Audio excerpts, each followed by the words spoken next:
Em nome do Padre, do Filho e do Espírito Santo. Amém. Sagrado coração de Jesus, nós temos confiança em vós. Doce coração de Maria, sede a nossa salvação. Pois bem, meus queridos fiéis, nesse quarto sermão, nós vamos concluir finalmente a nossa catequese sobre a devoção do Sagrado Coração de Jesus. Na primeira aula, só fazendo uma pequena recapitulação, na primeira aula nós falamos um pouco sobre a história da devoção. Na segunda aula nós expusemos o conteúdo das aparições. Na terceira aula, ontem, foi o conteúdo das chamadas as grandes promessas, numa catequese em forma de perguntas e respostas. E agora então, terceira e última aula, quarta, melhor dizendo, e última aula, um tema um pouquinho mais polêmico, que foi a deturpação modernista que foi ocorrendo com a devoção do Sagrado Coração de Jesus. Talvez muitos daqueles que nos ouvem vão ficar com a pulga atrás da orelha, porque certamente você já escutou ou já recebeu algum panfletinho sobre as 12 promessas do coração de Jesus. Já viu isso em algum lugar? Pois é. Então, isso foi uma invenção. E, curiosamente, isso foi uma invenção. Na realidade, aquela forma, veja, deixa eu só para ser justo aqui, não é que tenha mentira ali, mas é que aquelas 12 sentenças não foi desta forma que o nosso Senhor apresentou a Santa Margarida Maria. Ele apresentou 6 promessas e que depois, vamos chegar lá, uma coisa por vez, daqui a pouquinho vocês vão entender o que aconteceu. Alguém pegou as 6 promessas e transformou em 12 itens e espalhou isso como se aquilo ali fosse o conteúdo da revelação, quando na verdade não foi. Mas vamos por partes. Numa cidade francesa chamada de Paray-le-Monial, onde aconteceram as aparições do Sagrado Coração de Jesus a Santa Margarida Maria, onde essa prática se desenvolveu, a partir dali, então, do século XIX, depois desse evento, foram espalhadas 12 fórmulas pretendendo conter as citadas promessas, mas abreviando as sentenças e, de alguma maneira, deformando os textos originais dos escritos de Santa Margarida Maria. Vamos, portanto, agora conhecer quais são as 6 autênticas promessas do coração de Jesus registradas nos escritos originais de Santa Margarida Maria em francês. Lembrando que os trechos que eu vou citar a partir de agora foram extraídos do original do manuscrito dela em francês. Então vamos lá. 6 promessas. Primeira promessa de Nosso Senhor a Santa Margarida Maria. Primeira, para aqueles que trabalham pela salvação das almas. Disse o Nosso Senhor, agora abre aspas. Disse Santa Margarida Maria no seu escrito. O meu divino Salvador fez-me entender que aqueles que trabalham pela salvação das almas terão o dom de tocar os corações mais endurecidos e trabalharão com êxito maravilhoso se tiverem uma terna devoção para com o divino coração. Percebe que aqui, em momento nenhum, o Nosso Senhor ele falou que exclusivamente os sacerdotes. Todos aqueles que trabalharem em prol da salvação das almas. Eu estou dizendo isso porque lá naquelas 12 sentenças, coloca lá, os sacerdotes que a mim forem consagrados alcançarão a graça de tocar os corações mais puros. Apesar dessa sentença não ser inteiramente mentirosa, mas veja, não foi isso que o Nosso Senhor afirmou. Ele não foi exclusivamente. Claro, todo sacerdote a gente presume que esteja trabalhando pela salvação das almas. Então, obviamente, o padre está incluso em primeiro lugar. Mas também religiosos, leigos, de uma forma geral, qualquer pessoa de boa vontade, qualquer cristão de boa vontade que esteja se empenhando para trabalhar pela salvação das almas, entra aqui no cumprimento dessa promessa. Deixa eu só fazer um pequeno parênteses. Quando eu digo cristão, eu estou citando a palavra cristão no sentido antigo, tá? Não no sentido modernista aí. Hoje em dia, cristão é indicado para os hereges. Não. Quando eu falo cristão no sentido cristão, entenda-se católico. Até porque protestante não é cristão. Desculpa, não é cristão. Pode usar o nome de Nosso Senhor, mas se não obedece o que Nosso Senhor manda, então não é cristão. Por mais que use o nome dele na boca. Então está aqui. Primeira promessa, Nosso Senhor promete: todos aqueles que se empenharem em trabalhar pela salvação das almas receberão dele uma graça especial para conseguir tocar os corações mais endurecidos e mais difíceis de se converter. Segunda promessa, para as comunidades religiosas: ele me prometeu, diz Santa Margarida Maria, que derramará a suave unção de sua ardente caridade sobre todas as comunidades religiosas que o honrarem e que se celebrem, que se coloquem sob a sua especial proteção, que desviará delas todos os golpes da divina justiça, a fim de colocá-las em estado de graça quando tiverem caído em pecado. Então está aí, uma graça bem específica para aqueles que se colocam debaixo da proteção especial pela consagração ao Sagrado Coração de Jesus. Então veja, essa consagração pode acontecer tanto pessoal, e deve acontecer tanto pessoal, quanto uma comunidade religiosa também pode se colocar debaixo da consagração ao Sagrado Coração de Jesus. E para isso não precisa ser uma congregação específica. Existem muitas congregações que são congregações específicas do coração de Jesus, como é o caso, por exemplo, dos deonianos. Mas então quer dizer que para receber o fruto dessa promessa eu tenho que ser um deoniano? Não necessariamente. Não necessariamente. Não foi isso que Nosso Senhor disse. Qualquer comunidade que se coloque debaixo de sua proteção, mediante a consagração, receberá o fruto, a graça dessa promessa. Terceira, agora sim, direcionada aos leigos especificamente. Os leigos encontrarão, por meio desta amável devoção, todo o socorro necessário ao seu estado de vida, ou seja, o laicato, a paz para suas famílias, o alívio dos seus trabalhos, as bênçãos do céu em todos os seus empreendimentos e a consolação nas suas misérias. E encontrarão, precisamente neste Sagrado Coração, um lugar de refúgio durante toda a sua vida e principalmente na hora de sua morte. Acho que não dispensa explicações ou comentários. Quarta promessa, para as casas onde for entronizada e honrada a imagem do Sagrado Coração de Jesus.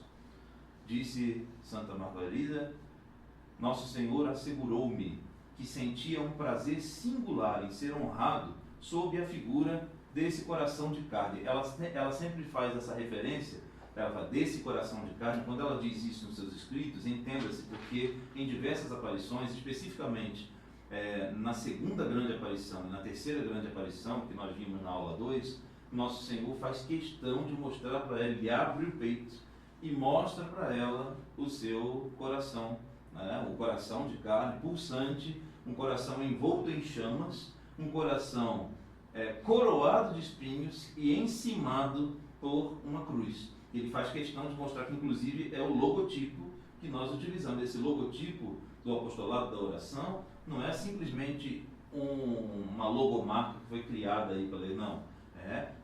Nós simplesmente colocamos uma representação gráfica em cima daquilo que o Nosso Senhor mostrou para Santa Margarida Maria, da forma como ele revelou. Então, todas as vezes que ela se refere a esta imagem, ela fala este coração de carne, ela se refere nesse termo.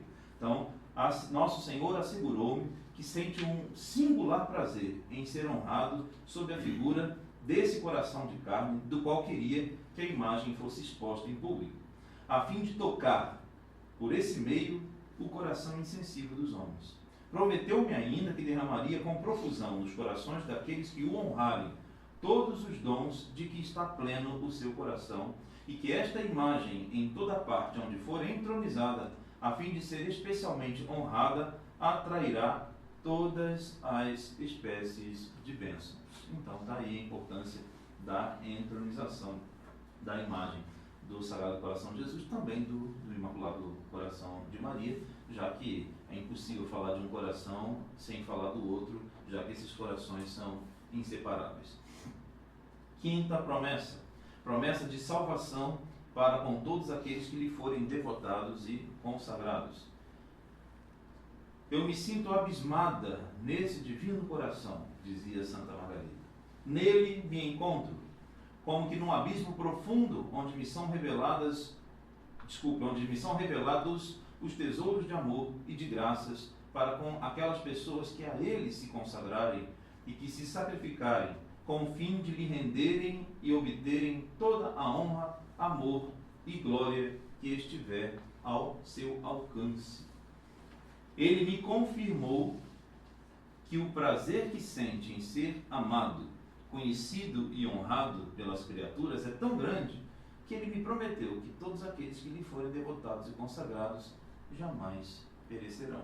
Isso a gente viu, inclusive, foi a resposta de uma das perguntas da catequese da aula 3, né, da aula anterior, que foi, mas como assim? Ele promete que aqueles que forem devotados a ele não perecerão? Sim, ele promete. Então, mas e se depois de eu cumprir direitinho as 9 primeiras sextas-feiras, comunguei, recebi a Sagrada Comunhão, e se porventura depois disso tudo eu caí em pecado mortal, caí em desgraça, ou por acaso abandonei a fé, etc. Então quer dizer que Jesus vai suspender a sua promessa? A resposta é não. Por que não? Porque ele não pode negar-se a si mesmo, como vai dizer o apóstolo São Paulo na 2 Timóteo. Ele não pode negar-se. Se nós lhe somos infiéis, Deus permanece fiel, porque não pode negar-se a si mesmo. Então, como que a igreja entende isso?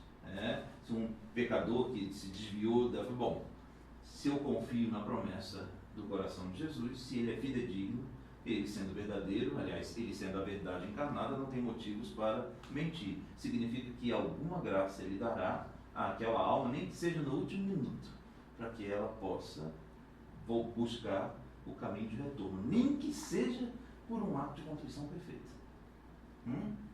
Mas vai dar a esta alma alguma graça, porque foi fruto de uma promessa. Então, mesmo aquele que se desviou, vai dar algum jeito daquela pessoa, no momento derradeiro da sua existência, encontrar um caminho de volta, de arrependimento e de, portanto, merecer assim a absolvição. Que fique claro que isso é importante de comentar, que esta misericórdia apresentada aqui por Santa Margarida Maria nada tem a ver, pelo contrário, é extremamente oposto daquela apresentada pela falsária da Faustina. Percebe? Então o pecador pode continuar empedernido, continue no seu pecado, pederasta, continue pederasta, adúltero, continue adúltero, pedófilo, continue pedófilo, e Jesus é misericordioso e vai te absolver. Não é isso não. Mas nosso Senhor, num ato extremoso de amor, vai permitir que essa pessoa encontre um caminho de verdadeiro arrependimento e de mudança e portanto, de reconciliação. Não pode, que fique claro isso. Não é uma salvação, não é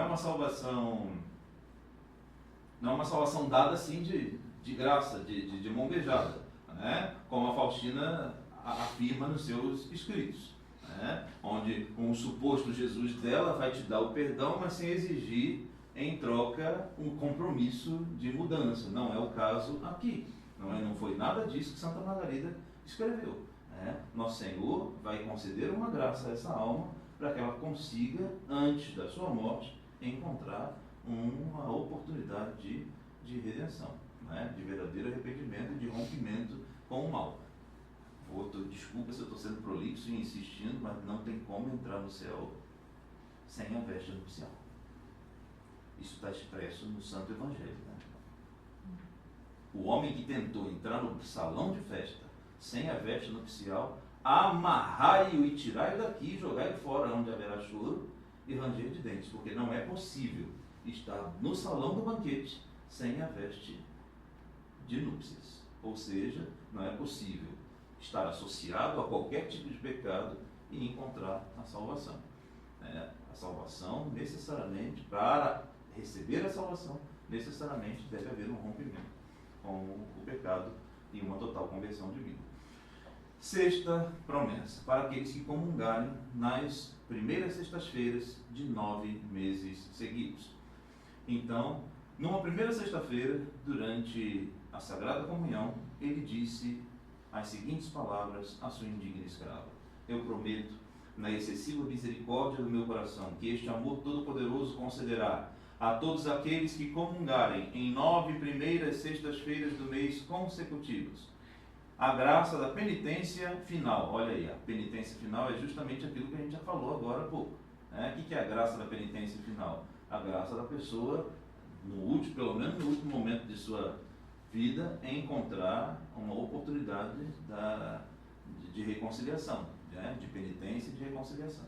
A graça da penitência final, que não morrerão na minha desgraça, nem sem receberem seus sacramentos, e que o meu divino coração será o seu asilo seguro do último momento, igualzinho o que a Faustina diz, Reza o texto da misericórdia e pronto, o céu já está ali. Não é bem assim, a alma está lá morrendo, não, manda ela rezar o texto da misericórdia, ela não diz, procure o sacerdote, vá chamar o padre mais próximo, dê a ele os sacramentos, não, reza ali pela vossa dolorosa paixão e que está tudo certo. Veja como é que o conteúdo é extremamente diferente. Então está aí as 6 promessas. Nosso Senhor prometeu ainda a Santa Margarida Maria, lembrando que, atenção, o conteúdo dessas promessas, veja, é aquilo que nós chamamos de as 3 grandes promessas. Eu falo isso na segunda aula, na segunda catequese. As 3 grandes promessas são as promessas que o nosso Senhor fez que envolvem diretamente a devoção do Sagrado Coração de Jesus, ou seja, fiéis espalhados pelo mundo inteiro. Mas não foram somente essas 3 aparições, não. Ela teve outras aparições, outras revelações particulares, outros colóquios com o nosso Senhor. Aí foram coisas, como a própria palavra está dizendo, particulares, que não nos cabe ou não nos interessa, aquilo que era para ser divulgado e para o bem e salvação das almas, está contido naquela que nós chamamos de 3 grandes aparições. Esse conteúdo é o que nos é revelado. Mas teve mais revelações, como inclusive eu vou citar agora o que eu coloquei aqui nas minhas anotações como revelação bônus ou promessa bônus, mas enfim, mas não é algo que não está ligada diretamente à prática da devoção ou das 9 primeiras sextas-feiras, que é, na realidade, uma consequência de quem nosso Senhor Jesus Cristo é, que é a promessa do reinado do Sagrado Coração de Jesus. Na realidade, isso é só uma consequência de que Ele é o Rei dos Reis, Ele é o Senhor dos Senhores, e querendo ou não, em algum momento o mal será totalmente derrotado e vai ficar debaixo dos cabelos dos seus pés. Acabou. E o coração de Jesus triunfará. E o coração de Maria vai triunfar. Ponto. Padre, quando vai ser isso? Ainda me pergunta, não sei quando vai ser. E também não nos cabe ficar preocupado com essas questões. Nos cabe fazer a nossa parte, viver retamente, lutar contra o pecado e viver na graça. Ponto. Então, nosso Senhor prometeu ainda a Santa Margarida Maria uma outra promessa, que não é objeto direto desta devoção, mas é uma consequência de sua realeza e de sua soberania. Disse o nosso Senhor: nada tema, pois eu reinarei apesar de meus inimigos e de todos aqueles que a mim se opuserem. Então, no final das contas, o inimigo pode rugir, pode levantar, pode caluniar, pode fazer o que quiser, porque ele já está derrotado. A sentença já está dada. Santa Margarida diz ainda: ele reinará, o amável coração, apesar de Satanás. Essa palavra me transborda de alegria. Está em suas obras. Nota importante agora, então, lembra que falei no início que eu iria comentar sobre a questão de, então, padre, se aqui estão o conteúdo das 6 promessas, da onde surgiu aquele panfletinho que é divulgado aí em paróquias e etc., chamado 12 promessas. Então está aqui um pouquinho do histórico daquilo. Né? As promessas de Nosso Senhor Jesus Cristo, a Santa Margarida Maria Alacoque, reproduzidas em santinhos, folhetos ou livretinhos com o título de 12 fórmulas abreviadas ou 12 promessas, não são totalmente equivalentes àquelas que são encontradas nos escritos de Santa Margarida Maria. Elas foram compiladas por um empresário de Ohio, nos Estados Unidos, chamado Philip Kemper. O Philip Kemper, lá em 1882, leu o conteúdo das revelações da Santa Margarida Maria. Eu não sei se passou pela cabeça dele, isso aqui está extenso demais, deixa eu fazer uma fórmula mais breve para os ignorantes conseguirem. Acho que deve ter sido qualquer coisa do tipo assim. Então ele resolveu pegar o escrito de Santa Margarida Maria, fez lá uma reinterpretação e resolveu fazer 12 sentenças curtas, né? E foi aonde ele criou isso daí, uma lista das principais promessas, que depois ele mandou imprimir, divulgou no mundo inteiro, e é dito, inclusive, que este panfleto foi a aprovação papal. É dito que Leão XIII aprovou esta, que está na bula e não sei o que lá. Aí quando eu li isso, foi um artigo que eu li, depois se vocês se interessarem eu posso mandar o site, é um jornal norte-americano, então o artigo original eu li em inglês. E aí quando eu vi isso, ele está afirmando nesse artigo que o Papa Leão XIII deu a bênção e a aprovação a esta fórmula, porque eu falei, esse Papa Leão XIII é Papa de verdade. Se Leão XIII, pensei comigo, antes, quando eu estava preparando aqui essa conferência, falei, se Leão XIII aprovou, eu vou calar minha boca, e vou seguir, porque o Papa é um Papa verdadeiro da Igreja Católica que aprovou, e então eu tive a curiosidade de fazer o download da bula, chamada inclusive Annum Sacrum, de 25 de maio de 1899, li o documento do início ao fim e não tem nenhuma menção, o Santo Padre não faz nenhuma menção a absolutamente nada disso. Inclusive eu fiz um resumo, sistemático de toda a bula, se alguém interessar também, eu tenho o PDF, fiz a tradução e o resumo, inclusive fiz um resumo parágrafo a parágrafo. A bula é curtíssima, são 17 parágrafos apenas, então eu peguei os 17 parágrafos do Papa e transformei em também 17, fiz um resumo da bula. Resumidamente, o Papa, o que ele faz nesse documento? Eu anotei rapidamente aqui, o Papa promoveu a festa do Coração de Jesus, que já era existente, não foi Leão XIII que estabeleceu, mas ela já era existente. O que o Papa Leão XIII fez foi, subiu a festa de classe, então passou a festa do Coração de Jesus para ser uma festa um rito de primeira classe. Depois, exortou sobre a importância da consagração ao Sagrado Coração de Jesus, instituiu aquele ano um ano santo, por isso o nome da bula Annum Sacrum, pediu, ele estava escrevendo, repito, o documento foi lançado em 25 de maio, então ele pediu que naquele ano de 1899, todos os católicos do mundo inteiro, nas igrejas e oratórios principais, nos próximos dias 9, 10 e 11 de junho, fizessem um tríduo. Então os fiéis deveriam se reunir em 9, 10 e 11 de junho daquele ano, nas igrejas, para rezarem a ladainha do Coração de Jesus, por ele aprovada, que ele envia em anexo junto com a bula. Ele manda a bula e a ladainha aprovada por ele. Então rezem esta ladainha nos dias 9, 10 e 11. E no dia 12 peço que vocês se reúnam uma vez mais para fazer a fórmula de consagração. Então durante 3 dias a ladainha e no quarto dia a consagração. E depois ele diz o que o motivou. No finalzinho da bula ele diz que o motivou uma doença da qual ele sofria, não tinha nenhuma resposta, nenhum médico conseguiu dar a resposta, e ele ficou curado por causa do coração de Jesus. Então, como gratidão, ele resolveu, falou, não vou agradecer sozinho, vou fazer a igreja, ele é o Papa, fazer a igreja inteira no mundo agradecer junto comigo por essa grande graça. Então, ele cita lá no último parágrafo, ele cita a cura que ele recebeu e pede que todos então ofereçam isso como gratidão. Então, não encontrei nada que se fale sobre 12 fórmulas ou qualquer coisa e nada disso. É claro que os teólogos da chamada Nouvelle Théologie, né, da nova teologia, da teologia modernista do século XX, da qual está impregnada o Concílio Vaticano II, logo se sentiram escandalizados. Olha, isso aqui é curiosíssimo.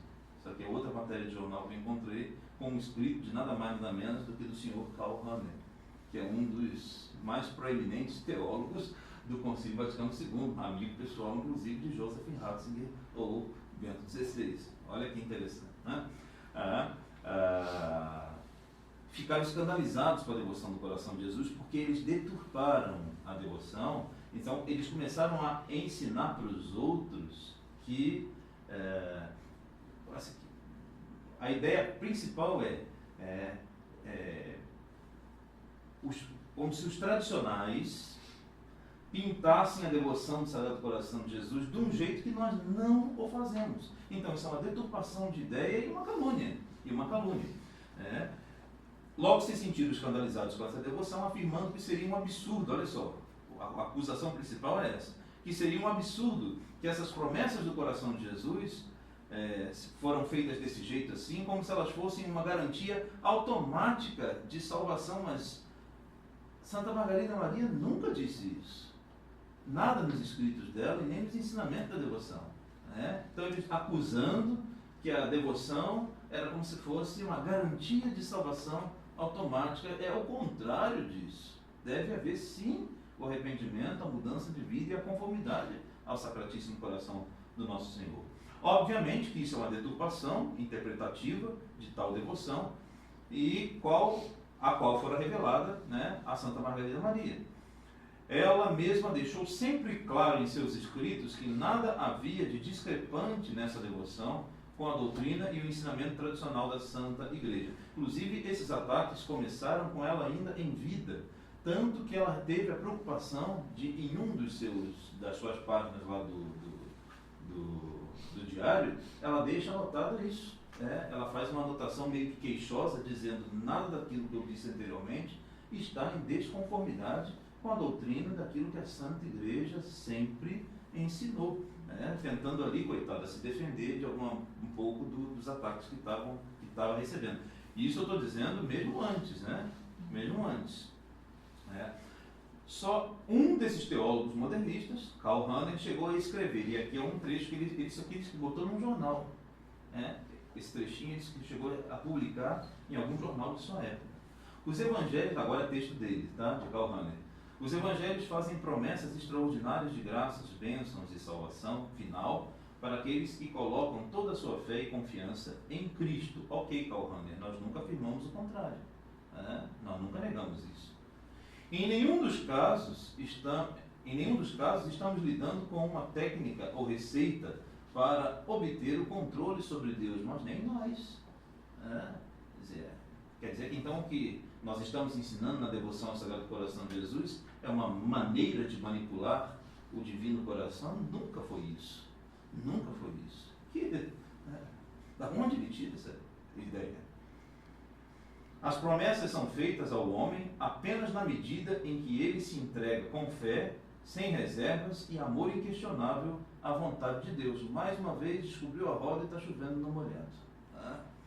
Por exemplo, as promessas de paz e bênção para cada lar onde a devoção é praticada e uma imagem do Sagrado Coração de Jesus é exposta, não significa que tudo o que precisamos fazer é colocar uma imagem do Sagrado Coração na parede e teremos uma família pacífica e feliz. Que homem doente! De onde ele tirou isso? De onde ele tirou isso? Como se os católicos simplesmente bastassem pendurar o quadro na parede e pronto, os seus problemas se acabaram e você já vai ser salvo, e tudo como se não houvesse nenhuma responsabilidade de um compromisso de nossa parte. Você veja que é isso que ele está insinuando e ensinando para os outros. Né? E aí pega um bando de coitados desavisados, que não entendem nada de teologia, que não tem profundidade, e eles mastigam isso e essa gente engole. E acreditam que isso tudo é verdade. E começam a colocar um repúdio à devoção, tudo isso como uma maneira, vejam sempre, de afastar as sagradas imagens, porque é o que o Vaticano II fez, né? O empobrecimento total da... Tem que ter Bíblia. Não, eu já vi padre dizer, não se esqueçam que de lá eu vim. Frequentei muita reunião de clero e ouvi muito isso. Nem imagenzinha, nem rezar para coração, fitinha vermelha não salva ninguém, é Bíblia na mão. Bíblia na mão. Santinho não vai salvar ninguém, não. Bom, já ouvi muito isso daí. Então veja que sutilmente isso aqui já está sendo implantado bem devagarzinho. Se então cooperarmos com a sua graça e seguirmos o seu mandamento de amar uns aos outros assim como eu os amei, então aí sim nós estaremos plenamente praticando a verdadeira devoção ao seu sagrado coração. E então, e só então, teremos a verdadeira paz em nossas casas. Então, ser devoto do coração de Jesus é amar o coleguinha, é amar a árvore, é plantar, e viva a natureza, não pode julgar ninguém, vamos pintar um arco-íris, do Bergoglio lá é isso daí. E essa é a devoção do coração de Jesus. Ser bonzinho com todo mundo, ser bonzinho com todo mundo, Pecador, continua pecador, que está tudo certo. Ou então, na reunião de sexta-feira retrasada, sem ser a última agora na outra, com os artistas, olha, artistas, pode fazer piada com Deus, ele é nosso amiguinho, e Deus também tem bom senso de humor, está tudo certo. É um coração muito misericordioso. Peraí, isso é uma total absurdo, eu faço até essa anotação aqui, em suma, uma total distorção da concepção tradicional da devoção ao Sagrado Coração e até mesmo uma calúnia. E por fim, queridos fiéis, já que nós estamos concluindo hoje essa catequese do coração de Jesus, eu não poderia deixar de comentar, pelo menos, sobre o exercício da hora santa nas quintas-feiras. Porque quando instituiu as 9 comunhões reparadoras, nosso Senhor pediu que essa comunhão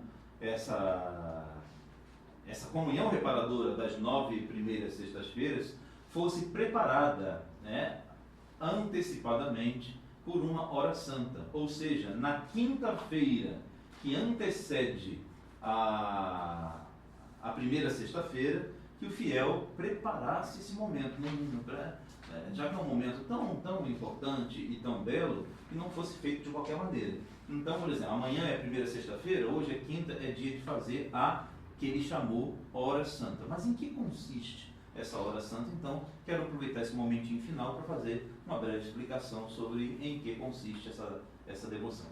Nosso Senhor pediu a Santa Margarida Maria que a consagração do dia da primeira sexta-feira de cada mês fosse preparada de véspera, pelo piedoso exercício da hora santa. Que consiste em quê? Vamos ver aqui nos próprios escritos dela. Palavras do nosso Senhor.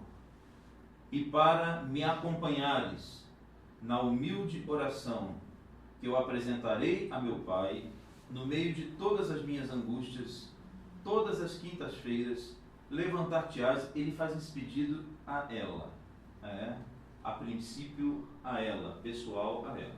E claro, depois ele estende isso a todos aqueles que vão praticar a devoção. Mas o pedido primeiro foi: levantar-te-ás às 11 horas, entre as 11 horas e a meia-noite, para comigo te prostrares durante 1 hora com o rosto em terra, assim, para aplacar a ira divina, pedindo misericórdia para com os pecadores, como que para adorar, de alguma maneira, como que para adoçar de alguma maneira a amargura que eu sentia com o desamparo em que me deixaram os meus apóstolos, o qual me obrigou a lançar-lhes no rosto o fato de não terem podido velar uma hora comigo.